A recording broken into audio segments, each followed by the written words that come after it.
Salut! Tu cum știi când îți cauți scuze? Cum îți dai seama?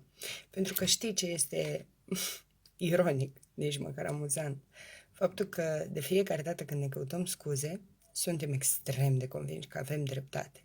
Și foarte puțin conștienți de faptul că ne căutăm scuze. Să luăm de exemplu orice ține de dezvoltarea personală. Sau poate chiar și de dezvoltarea și îmbunătățirea corpului nostru. Tu cum îți spui?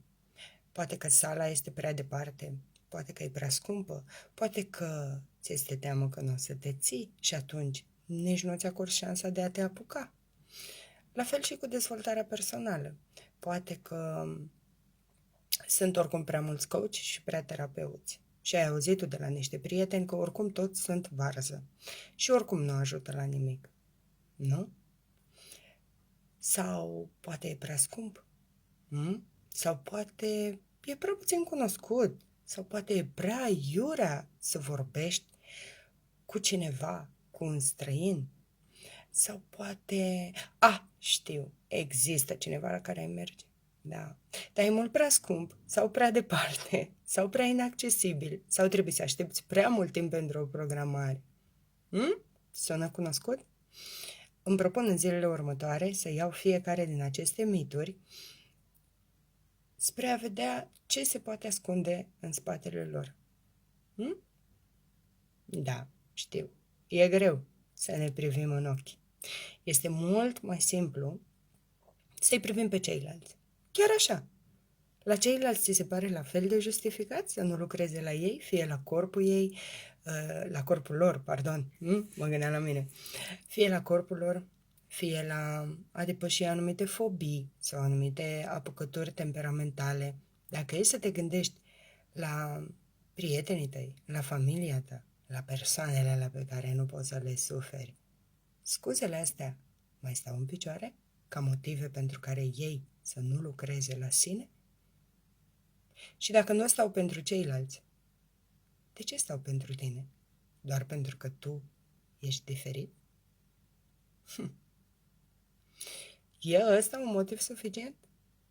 Nu știu ce să zic. La asta doar tu îți poți răspunde. Să luăm unul dintre motivele astea acum. Ce zici? Să spunem că toate chestiile astea costă prea mult și tu nu ai banii ăștia. Și acum să ne gândim la ce ai făcut în ultima lună, ce nu trebuia neapărat să faci, ci pur și simplu ai făcut pentru că nu așa, nu mai puteai și meriți și tu ceva, că doar lucrezi mult, că doar ești ocupat, că doar te gândești tot timpul la ceilalți. Ce ai făcut în ultima lună și cam cât te-a costat? Și mai ales, te ajută la modul real? Ți-a schimbat cu ceva realitatea? Sau a fost doar o schimbare a stării de moment?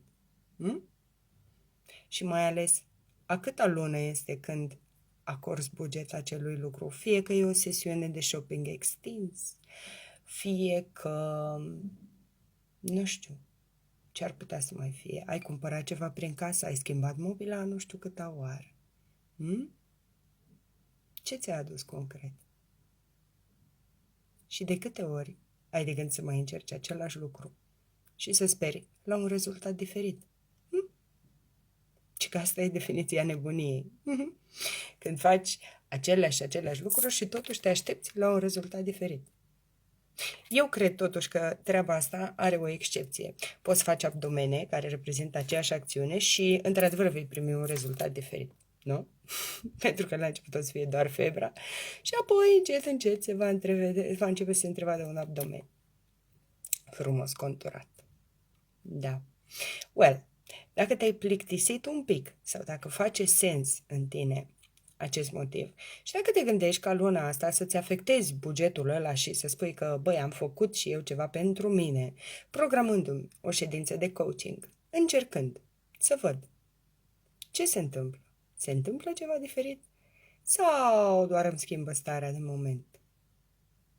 Te invit atunci să apeși butonul programează, să alegi serviciul coaching și să întrăsnești, să te întâlnești cu tine.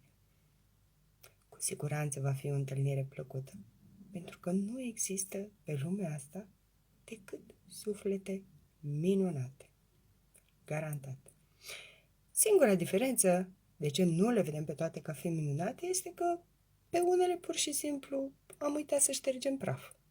Dar odată șters praful, vă garantez că fiecare dintre noi strălucește fix la fel de unic, desigur. V-am pupat, să aveți un weekend fain!